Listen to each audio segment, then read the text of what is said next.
Hello everyone, in this video I will be taking two topics from chapter Hydrogen class 11, and the two topics which I am taking in this video are position of hydrogen and isotopes of hydrogen. So let's begin with configuration.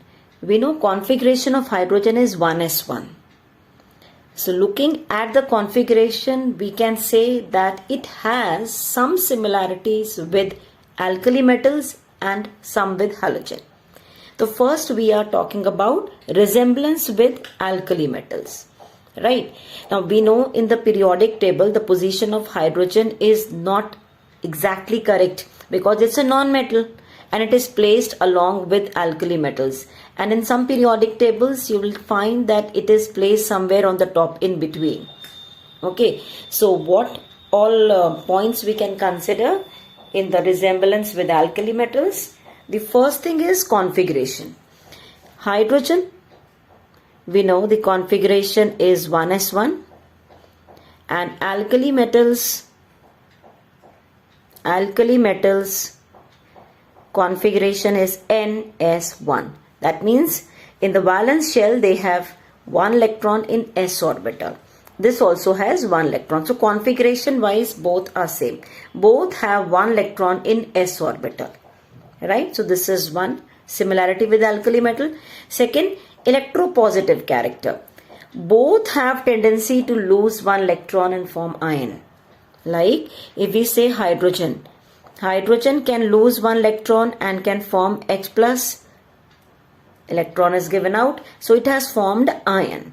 This is either hydrogen ion we can say, or we can say it is a proton. Proton is formed. Same way, if I take one particular example of alkali metal, that is Na. Na can lose one electron easily and it forms Na plus. So both have the tendency to form ion, a positive ion. Here we can specify form a positive ion. Right? Oxidation state. Now oxidation state of both hydrogen and alkali metal is +1 in its compounds. Okay, so let us take example hydrogen with chlorine. Hydrogen is +1, chlorine is -1. Let us take alkali metal with halogen, NaCl. Na is +1, Cl is -1. Right, you can take example of any other alkali metal also, say potassium with Br. Potassium is +1, Br is -1. Fine. So oxidation state of both hydrogen and alkali metal is +1. Now moving on to the next similarity. Combination with electronegative element. That means non-metals. Both hydrogen and alkali metal have a tendency to combine with non-metals and form similar type of compounds. Like for example, if I write for hydrogen and for say alkali metal, I am taking the example of sodium. So hydrogen with oxygen form a compound Na2O. Sodium with oxygen form a compound Na2O. With halogen, hydrogen forms HCl. With halogen, sodium forms NaCl. This sulfur with hydrogen forms H2S. Na with sulfur forms Na2S. So both have similar type of compounds. The formula you can see is the same. So I have taken here example of sodium, one of the example of alkali metal. The same is applicable for even other alkali metals. Right? Next, liberation at cathode. Suppose we carry out electrolysis of similar type of compounds. Both are liberated at cathode. What similar compounds are we talking about? Suppose I take hydrogen with chlorine and sodium with chlorine. I am taking one example from alkali metal, and if I take their aqueous solutions. Aqueous solutions are taken. Aqueous solution means with water. Right? So this will ionize and it will result in the formation of H plus and Cl minus. This will also ionize and form Na plus and Cl minus. Right? So in a way we can say both these are positive ions, both these are negative. Right? So positive ions, they are cations. Cations are obtained at cathode. And at anode anions are obtained. So the anions here we are not concerned about because we are only talking about hydrogen and alkali metals. So cations, since they are moving towards the cathode, and at cathode what we know is reduction occurs. That means this H plus, 2 of H plus can combine with 2 electrons and it will liberate hydrogen gas. So hydrogen gas will be released at cathode. Same way Na. So we can have at cathode reduction occurs, and we know reduction is gain of electron. So 2 electrons will be gained and it will result in the formation of Na. So sodium is obtained at cathode. So to balance it, we can put 2 here throughout, right? So what we have explained, we have considered here is that when we are carrying out electrolysis of the similar type of the compounds, both are obtained at cathode, and at cathode reduction is carried out. So reduction means gain of electron. So there will be 2 compounds here. A hydrogen for HCl will be obtained at cathode, and in case of NaCl, sodium is obtained at the cathode. Fine till here? Now the last similarity of hydrogen with alkali metal is both are good reducing agents, right? So suppose we carry out a reaction of hydrogen or alkali metal with some oxides. For example, here Fe3O4, it's a mixed iron oxide. So hydrogen has a tendency to reduce this iron oxide to iron. We have removed oxygen from here. So it has reduced iron oxide to iron, and itself hydrogen has undergone oxidation. Same way potassium, which is alkali metal, this has reduced boron oxide to boron. So both are good reducing agents. Now moving on to the similarity with halogens. Configuration. Hydrogen is 1s1, and we know halogens configuration is Ns2Np5, right? So both need 1 electron to be stable, right? So configuration wise we can say that both are almost the same. Both are short of 1 electron to acquire the nearest noble gas configuration. For this we can write down hydrogen taking 1 electron and it results in the formation of H minus. Here configuration is 1s1 and this is 1s2. It has acquired helium configuration. Likewise, we can consider one example of halogen, say chlorine. Chlorine can gain 1 electron and it can acquire Cl minus configuration. Here the valence shell configuration is 3s2 3p5. After gaining 1 electron, it becomes 3s2 3p6. That means it has acquired the nearest noble gas configuration. Okay, this is also a noble gas, though it is duplet configuration, but it is stable. The second similarity is almost similar to the first one, electronegative. So in a way we can say both have a tendency to gain 1 electron and achieve octet, or we can say both have a tendency to gain electron and form an anion. Like here recently we have studied, hydrogen has formed H minus, Cl has formed Cl minus. H minus is hydride ion. It is hydride ion. Okay, this is chloride ion. So both have a tendency to gain. Tendency to gain electron is electronegative behavior, and to lose was electropositive character. Fine? Yeah, the next similarity says ionization enthalpy. Ionization enthalpy of hydrogen is almost similar to halogens. It is not similar to alkali metals. You can check the values. Hydrogen ionization enthalpy is 1312 kilojoules per mole, and this is for fluorine 1681, chlorine 1255, whereas for sodium, lithium, potassium it is in 4500 range. So it is much closer to halogens. So this is a similarity of the ionization enthalpy of hydrogen with halogens, right? Oxidation state. Now oxidation state of hydrogen and halogen is -1 in similar type of the compounds. When we consider, say, this, if we are talking about -1, that means we have to consider example of hydrogen where hydrogen is combined with metal. Same way here, this combined with metal. right? Halogen normally has -1, but only the problem is with hydrogen, it can form plus as well as minus. Okay, so when hydrogen is combined with alkali metals or alkaline earth metals or more metallic elements, then hydrogen can also exhibit -1 oxidation state. So it can have -1, right? And hydrogen can also have +1, which we have already considered with the alkali metals. Next, liberation at anode. Now, when electrolysis is carried out of similar type of the compounds, both are obtained at anode. Now, let us consider example NaH, NaCl. This example only I am considering. Both are aqueous solutions, right? So, when we are carrying out the electrolysis, electric current is passed through it. It is going to ionize. It will form Na plus and H minus. This will form Na plus and Cl minus. Now, since we are talking about hydrogen and halogen, we will focus upon that. So, this will be obtained at cathode and this will be obtained at anode. Right? So, we are focusing upon anode. At anode, the process that occurs is oxidation. So, this 2H minus will be losing 2 electrons.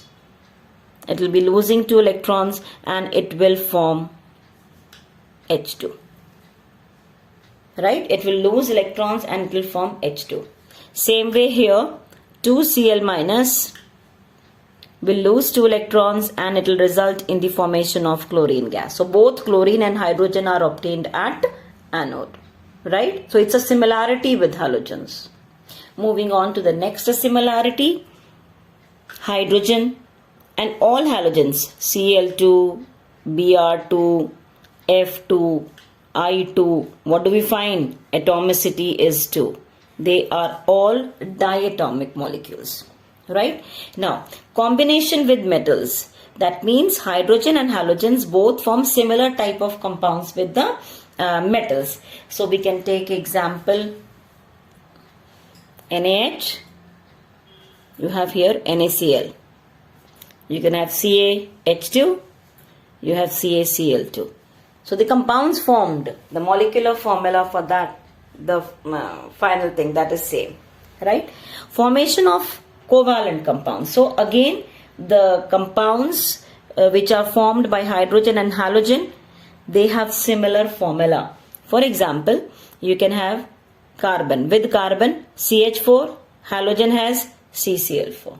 Right? With silicon, hydrogen has SiH4, and say if I am writing for the halogens, SiCl4.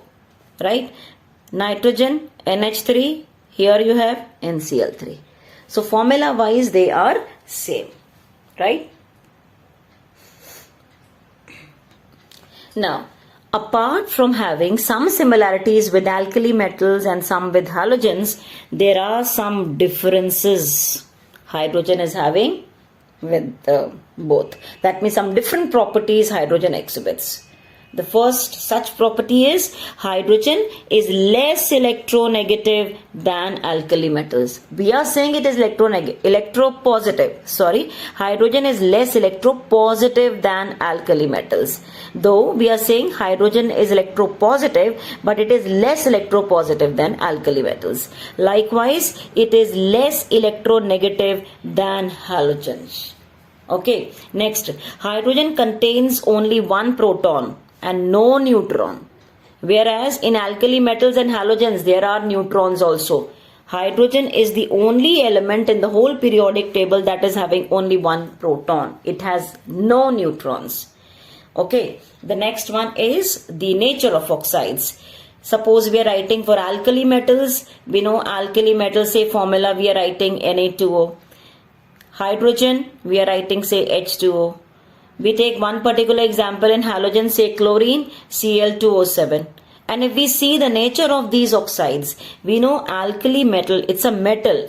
They form basic oxides. Alkali metals, all the alkali metals form basic oxides. Halogens form acidic oxide.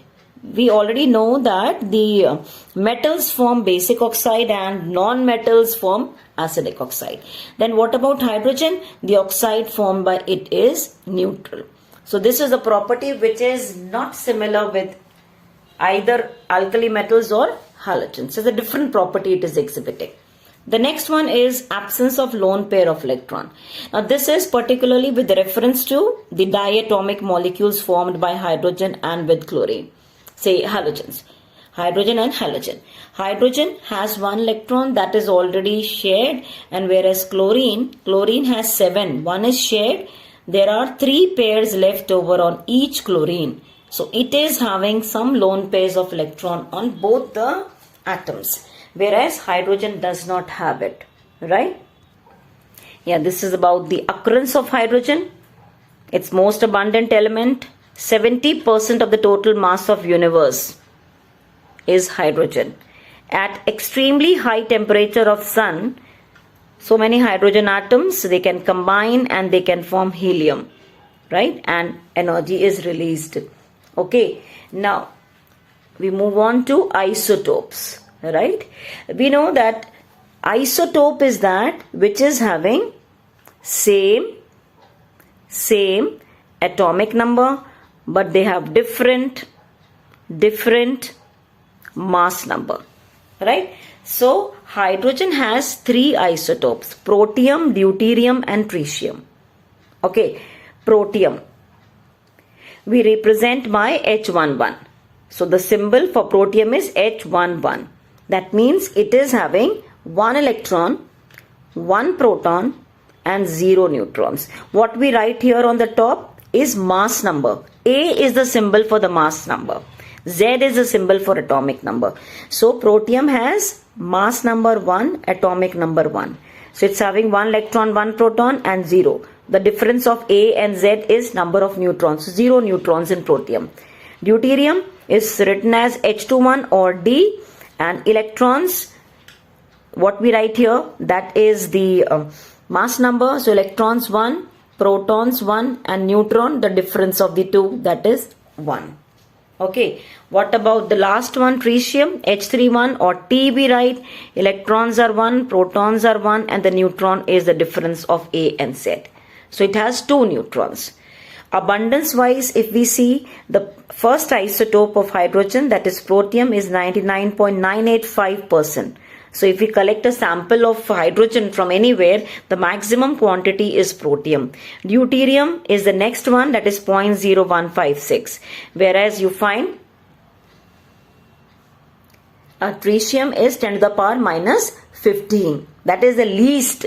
That is 10 to the power minus 15. It is the least one. Okay. Deuterium 0.0156 and tritium is 10 to the power minus 15. Now, atomic masses. Atomic mass of protium is this.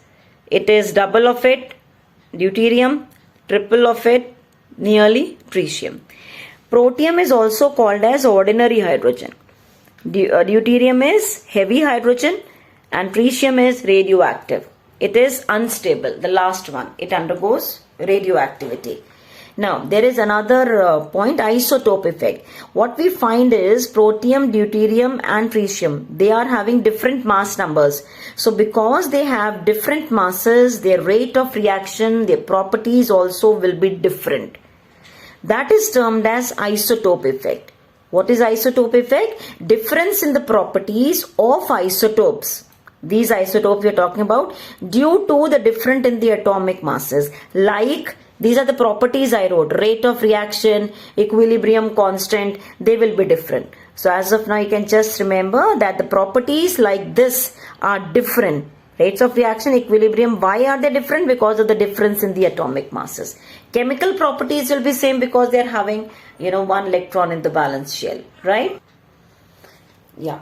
Now moving on to the physical constants of these protium, deuterium and tritium. So what you find here, that most of the properties for protium are the least. Molecular mass already we have considered, that is for H2 now. Earlier I wrote 1 point, that is for H. Now it is H2, D2 and T2. So it is this molar masses. You don't have to remember the molar masses, all these properties, but idea should be there that all the properties are increasing from protium to deuterium, and then for tritium. For tritium, we find some properties are, the values are not known. Melting point, again see, increasing order. Protium is the least. Boiling point, increasing order. Density, increasing. Which is maximum, which is the least, that idea you should be having. Enthalpy of fusion is increasing. Vaporization is also increasing. Dissociation is also increasing. Dissociation means how much energy is required to break the bond of HH, DD or TT. Right? Internuclear distance is the same. Right? And ionization, enthalpy, electron, these we have already studied.